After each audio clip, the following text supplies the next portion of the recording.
E aí pessoal, tudo bem? Chegamos aqui no módulo 24, né? A gente passando aí um pouquinho as provas, né? A gente chega num assunto chamado propriedades da matéria, substâncias e mistura. Algumas coisas vocês já podem ter visto. Se não tiverem visto, tudo bem, não tem problema nenhum. E aí eu pergunto assim, ó, química, matéria e suas transformações. Lembra lá quando a gente falou um pouquinho de matéria? Um assunto bem tranquilo para a gente começar o ano, né? E o que a gente já sabe sobre matéria, né? Ocupa lugar no espaço, compõe tudo que existe. O que mais que você sabe sobre matéria, né? Bom, o que a gente vai voltar um pouquinho são os estados físicos da matéria. A gente tem basicamente três estados. Na verdade, a gente tem mais estados, mas a gente vai estudar mais sobre sólido, líquido e gasoso. Reparem que aqui nos desenhos a gente já tem o sólido mais junto, o líquido um pouco afastado e o gasoso as moléculas mais afastadas. Na verdade, a gente tem 7 ou até 8 estados físicos da matéria. Se vocês forem pesquisar, fica como um desafio, ok? Bom, vamos lá. Então, ó, tome nota. Os estados de agregação da matéria. Então, no sólido a gente tem forma e volume próprios, não depende do recipiente que o contém. A gente tem o estado líquido, que tem volume próprio e a forma do recipiente que o contém. E o estado gasoso, que não apresenta nem forma nem volume definido. Ok?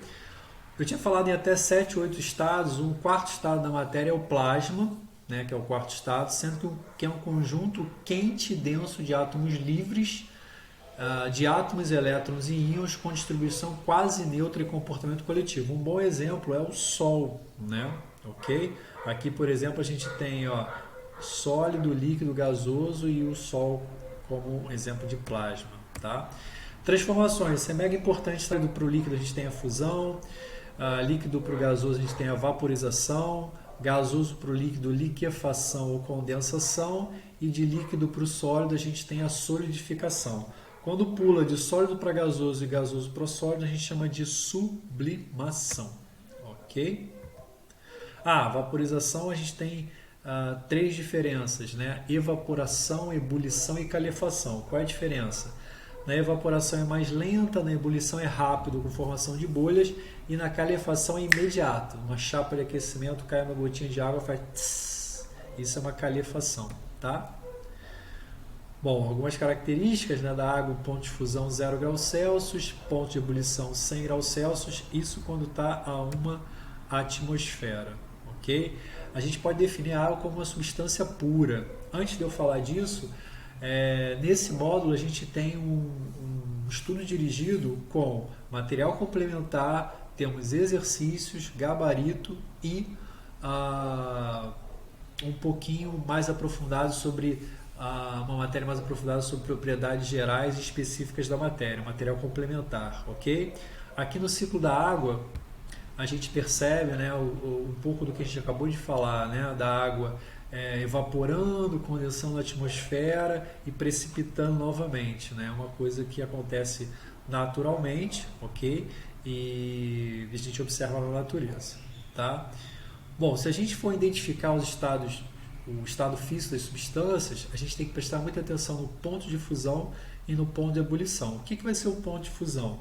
Vai ser a passagem de sólido para líquido, e o ponto de ebulição do líquido para o gasoso. Então, através do ponto de fusão e ebulição, eu tenho uma temperatura ambiente, por exemplo, estado físico a 25 graus Celsius, e eu posso ir preenchendo aqui, vendo, por exemplo, o mercúrio a 25 graus Celsius, ele está maior que o de fusão e menor que o de ebulição, então é um estado líquido.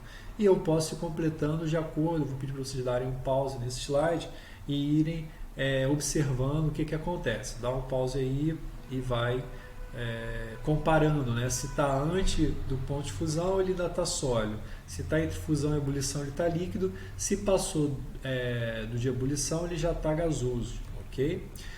Olha essa atividade 2 que a gente traz para vocês. O ponto de fusão do ouro é 1064 graus Celsius, do rubi 2053 graus Celsius. Após o incêndio, foram encontrados os restos de um anel feito de ouro e rubi. O ouro estava todo deformado, pois derreteu durante o incêndio, mas o rubi mantinha seu formato original. O que a gente pode afirmar sobre a temperatura das chamas durante o incêndio? Prestem atenção no que eu acabei de falar e a gente pode discutir isso lá nos fóruns de dúvida, ok? Bom, aqui a gente tem, bem próximo da escola, uma estação de tratamento, então eu queria que vocês observassem e anotassem ou pensassem sobre os indicativos de poluição. Lembra que a gente está falando sobre transformação da matéria, ok? E aí, chegando na matéria, lembra do material complementar, a gente tem propriedades gerais e propriedades específicas, né? Então, geral é que serve para toda a matéria e específica para grupos, né, mais particulares da matéria. Então, como gerais, eu posso indicar massa, impenetrabilidade, extensão e muitas outras que vocês vão verificar no material complementar. Já as específicas, cor, odor, densidade, solubilidade, capacidade de reagir, né, especificamente, por aí vai. Tá? Densidade é uma propriedade específica que a gente vai ficar um pouco mais atento, né? A gente está planejando fazer uma experiência sobre mistura de substâncias com diferentes densidades. A densidade é massa sobre volume, a gente chama de D igual a mV, é a relação entre massa e volume de um corpo, ok? Então, se eu colocar cortiça, água e chumbo, a gente vai ter essa representação. Lógico que eles não reagem, não misturam entre si, a gente vai falar que é uma mistura heterogênea, a gente vai ver um pouquinho melhor isso para frente, ok? E a ideia é de mais denso para o fundo e menos denso para a superfície, tá? Será que eu entendi mesmo a densidade? Olha esse exercício aqui. Ó. O ouro é um metal nobre que, em condições ambientais normais, apresenta densidade igual a 19,3 gramas centímetro cúbico. Centímetro cúbico eu posso substituir por ml, ok? Qual é a massa necessária desse metal para fabricar uma joia maciça no formato de um cubo de 6 milímetros de aresta? Aqui entra um pouquinho de matemática, né? Para eu achar o volume de um cubo com 6 milímetros de aresta, eu faço aresta ao cubo. E eu vou achar aqui, ó, 0,6 vezes 0,6 vezes 0,6 vai dar 0,216 centímetros cúbicos, ok? E aí, se um centímetro cúbico eu tenho 19,3 gramas, isso é dado na questão, para esse volume eu vou ter X e vou encontrar uma massa de ouro. Então, são relações matemáticas que vocês vão estabelecer em cima da fórmula de densidade. Pode parar, voltar um pouquinho para ver se está bem compreendido, tá? Essa atividade 4 também vale a pena a gente pensar na questão da densidade, que é o seguinte: o estudante deseja medir o volume de um parafuso grande. Para isto, colocou água numa proveta e determinou o volume da água colocada. A seguir, jogou o parafuso. Então, o volume vai ser o deslocado na proveta. Então, aqui, ó, de 80 foi para 100, a diferença é de 20 ml ou 20 centímetros cúbicos. Sabendo que a massa do parafuso é 157,4 gramas, foi medido numa balança, determine a densidade. Então, a densidade massa sobre volume, eu pego a massa sobre o volume e vou achar uma densidade próxima de 7,8, 7,9 grama por centímetro cúbico. Então, é uma conta muito comum que a gente vai fazer de densidade. Tá? E o que a gente já sabe até aqui? Ó, ponto de fusão, ponto de ebulição e a densidade é uma propriedade geral ou específica? Pensa rápido aí. É física, química ou organoléptica? Pensa para a gente discutir aí mais para frente. Tá? Chegamos num ponto agora que seria a diferença de substância pura para mistura. Lembra que lá atrás a gente falou que a água, naquele contexto, é uma substância pura, né? Então, a substância pura ela tem propriedades constantes. Já a mistura tem propriedades variáveis. Por exemplo, sulfato de cobre, SuSO4 em água. Então, aqui eu já tenho propriedades das duas substâncias envolvidas. Tá? Vocês viram lá em física alguns gráficos de aquecimento, etc. e tal. O gráfico da substância pura é diferente da mistura, porque na substância pura a gente tem os patamares, quando eu tenho efetivamente a mudança de estado físico.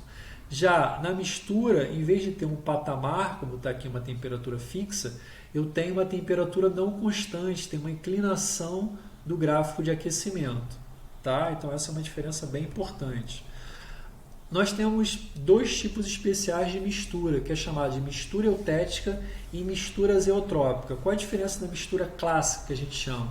Na mistura eutética, apesar de eu esperar esses pontos variáveis de fusão e ebulição, na eutética eu tenho ponto de fusão fixo e na mistura azeotrópica eu tenho ponto de ebulição fixo. O outro ponto continua, os outros pontos continuam com a mesma inclinação, ok?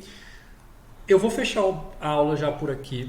Convoco vocês para irem no material de apoio, no estudo dirigido, nos exercícios com gabarito. A gente está dando uma calma, né? Saímos agora das interações, de polaridade, então a gente vai para uma parte mais conceitual, mais tranquila, e a gente quer abusar de fazer experiência aí para as próximas semanas, tá?